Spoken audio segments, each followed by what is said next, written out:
Mabo High, seja novamente muito bem-vindo. Eu me chamo Flávio Gaviloschi, eu sou professor de combate e nessa série de vídeos a gente está falando sobre como que você faz para começar a dar os seus primeiros passos dentro do combate com facas. Anteriormente a gente falou sobre alguns critérios que seriam aí os mais recomendados, seriam o padrão ouro para você escolher a sua faca. Até aconselho você assistir o vídeo se você ainda não viu. Mas na nossa aula de hoje vai estar falando sobre bases de combate. E acredite se você quiser, a base pode dizer muito mais sobre o resultado final do seu conflito do que você imagina. Então aqui a gente vai falar sobre algumas variações de base dependendo do tipo de contexto. E já que a gente fala sobre o combate com facas, a gente vai focar naquilo que realmente é relevante pra gente. Mas assim, já pra gente tirar, né, jogar para escanteio o que não nos serve, não fique apegado àquelas bases milimetricamente, que o pessoal às vezes cria umas teorias muito loucas do tipo, não, porque a base ideal ela tem que ter ali uma largura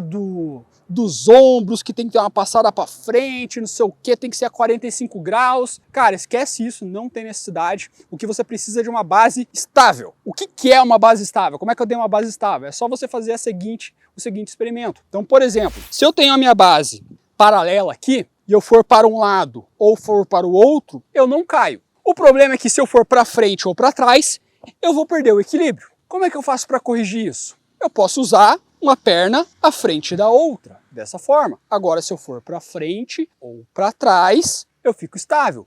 O problema é que se eu for para qualquer dos lados, eu vou perder o equilíbrio também. Tudo que eu preciso fazer é separar a minha base de forma que, se eu for para frente, para trás, para um lado ou para o outro, eu permaneça estável. Essa é a sua base, ponto. Não tem essa coisa de, não tem que ser na largura dos ombros, um passo, 45 graus.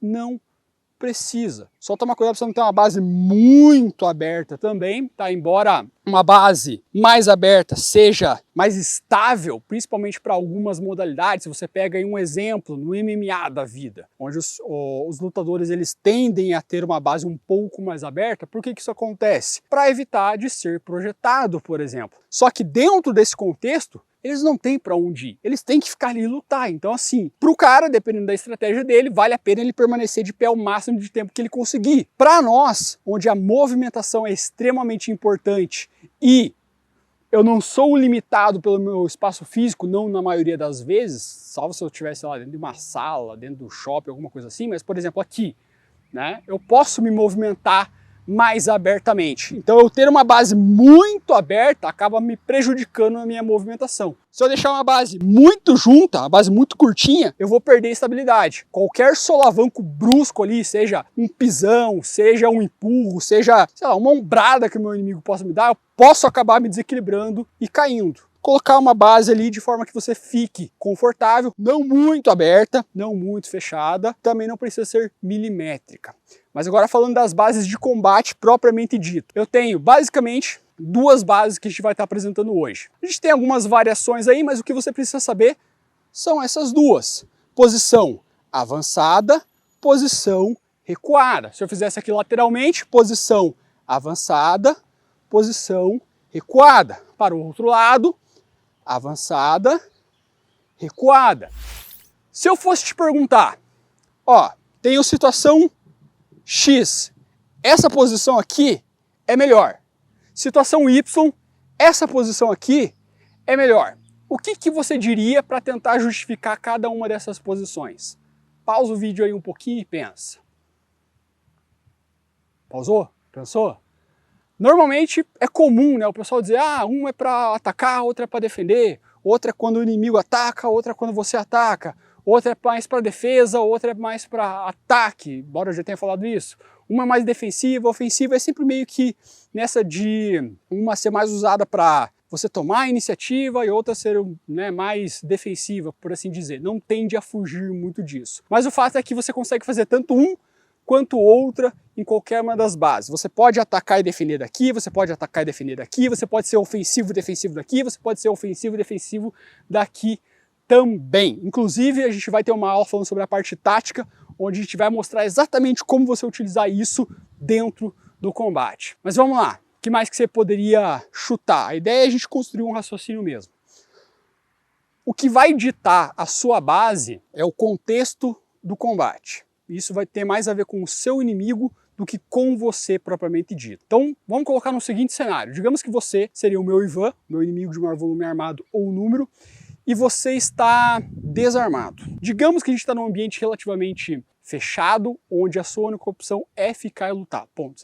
Seja porque você não liga, porque você tá puto comigo, ou porque você tá alucinado, ou o que quer que seja. O fato é que você vai ficar e lutar, você não vai fugir, você não vai para lugar nenhum, e eu assumo essa minha base, onde a minha faca está aqui na sua frente. Instintivamente, o que você pode acabar fazendo? Você pode ver a minha faca como sendo uma vantagem, já que você não tem nenhum tipo de arma, seja uma faca, arma de fogo, bastão, pedra, o que quer que seja, e você pode instintivamente tentar acessar a minha arma, seja para tentar subtrair essa vantagem para você, seja para você tentar simplesmente tirar essa vantagem de mim, para que a gente fique equiparado, seja para você tentar me ferir com a minha própria faca. O fato é que você enxerga isso como uma vantagem e de alguma forma você pode tentar acessar essa vantagem. Então eu expor a minha faca quando o meu inimigo não está armado é uma grande desvantagem. Então o que eu faço? Eu puxo a minha faca mais para trás, dessa forma aqui, então trazendo ela mais próxima. Se você se apalpar aqui no seu peito, você vai sentir um osso bem duro, chamado externo. Ele é o que conecta as suas costelas da sua espinha e vem até o externo, pelo menos a maioria delas. Você vai deixar mais ou menos nessa altura aqui, beleza? Enquanto a sua mão viva vai estar aqui na frente, de forma que ela vai servir como uma espécie de escudo, de anteparo, para que quando o seu inimigo se aproxime, você vai estar utilizando ela para empurrar, para bater, para manipular. Então digamos que você está aqui, né, e você é meu inimigo, eu posso estar te usando aqui, ó, para te segurar, para te bater, para te dar cotovelada, para te afastar, enquanto eu consigo deixar a minha faca a uma distância um pouco mais segura e utilizar seja por baixo, ou às vezes por cima, para cortar, estocar.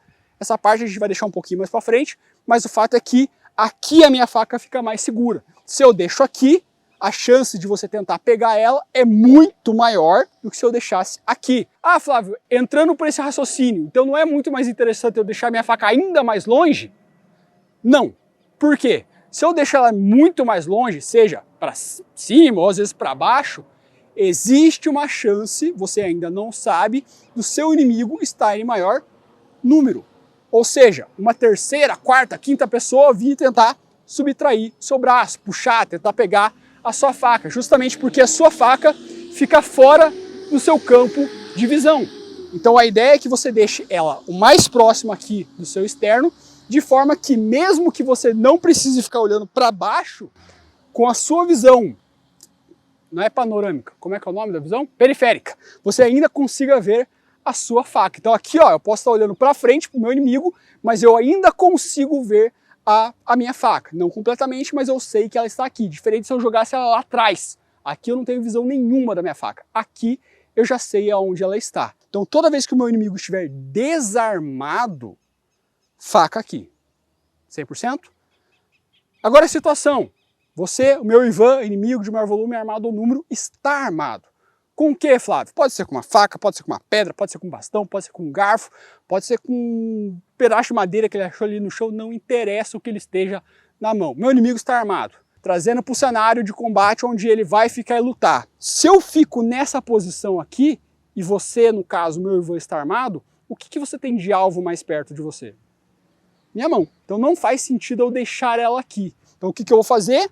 Trago a minha mão viva para trás, e agora a minha faca é apresentada à frente, porque aí eu vou estar utilizando a minha faca como uma espécie de barreira, de escudo, para evitar que o meu inimigo avance. Ou seja, para ele conseguir chegar até mim, ele vai ter que primeiro passar pela faca. Aí é uma escolha dele. Cara, você quer entrar? Beleza, mas você vai ter que passar por isso aqui primeiro. Aqui você ainda tem a chance de me acertar sem necessariamente eu causar algum tipo de dano a você. Aqui, ó, qualquer coisa que você tente gerar algum tipo de dano, no mínimo, você vai ter que passar pela faca. Então, se o seu inimigo está armado, não interessa com o quê? Embora a gente esteja falando de um cenário de combate com facas, faca com faca, ok? Mas não interessa com que ele esteja armado, arma à frente. Inimigo desarmado, faca atrás, inimigo armado, faca à frente. Então, posição avançada, posição recuada. Flávio, como é que eu posso treinar isso de uma forma um pouco mais dinâmica? O que eu sugiro para os meus alunos é o seguinte: pode ficar com a base paralela, natural, assim mesmo, já com a faca em punho, não tem problema nenhum, e você vai fechar o olho.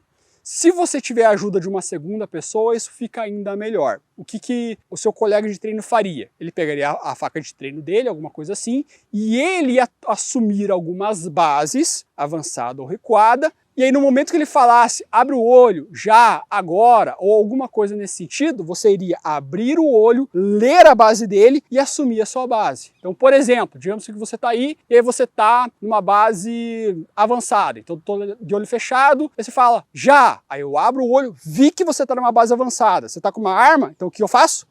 Base avançada. Então voltei, aí eu fechei o olho lá e falou, já, só que você está desarmado, o que eu faço? Base recuada.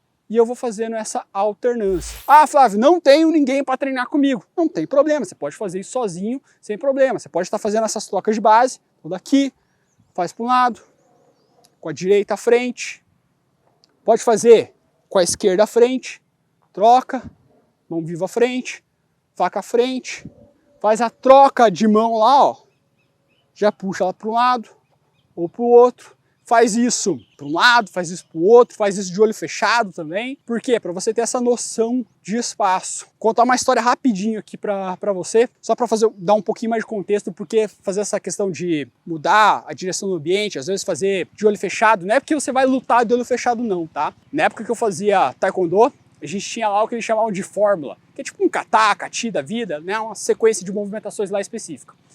E sempre que eu ia treinar isso, meu mestre falava, ó, hoje a gente vai treinar a fórmula. Ia lá, eu, Flávio, chegava num canto do tatame e começava a fazer lá as fórmulas.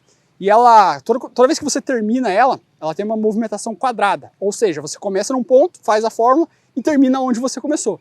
E eu lá e sempre fazia. Um dia ele percebeu isso. Eu não tinha percebido. Ele foi lá e percebeu. Falou, Flávio, legal, tá bonitinha a fórmula, ok, bacana, mas assim, faz agora olhando pra lá. E eu, tipo, tá, né, ok, virei a mesma coisa, tipo, não mudou nada, eu só mudei o ângulo. Fiz 1, 2, 3 movimentos, travei. Ué, tipo, qual que é o próximo movimento? Porque no terceiro, quarto movimento, eu estava acostumado a olhar para uma parede, e aí quando eu ia virar pela primeira vez, eu olhava para uma porta. Só que nessa vez eu já estava olhando para a porta, e aí eu não tinha mais referência. Quando eu ia virar, eu já estava esperando uma referência. Então isso acabava me atrapalhando. Então assim, você treinar em ambientes diferentes, em situações diferentes. Então, seja, eu sempre olho para uma parede específica. Cara, troca a parede, faz a movimentação de novo. Troca a parede, faz a movimentação de novo. Treina ao ar livre, treina de olho fechado. Pô, não tenho mais referência. Não é que você vai lutar de olho fechado, mas assim, pelo menos você começa a usar a sua imaginação espacial de forma que você consegue ler muito mais, não vou dizer de forma precisa, mas você se adapta muito melhor a todo e qualquer tipo de ambiente, seja plano, seja desnivelado, seja tenha árvore, parede, concreto ou o que for, beleza? Então posição avançada, posição recuada. Posição avançada sempre que o meu inimigo estiver armado, não interessa com que ele esteja na mão. Posição recuada sempre que o meu inimigo estiver desarmado, faca próxima aqui do externo, não lá em cima, não lá embaixo, não lá longe. E mão viva sempre aqui na frente. Esse é um dos conteúdos que a gente tem aí dentro do treinamento Faca Preta. Se você tiver mais interesse, quiser se aprofundar, fica aí o convite a participar do treinamento também. Caso contrário, estou à disposição. Forte abraço e eu te vejo na próxima aula. Combato Brasil.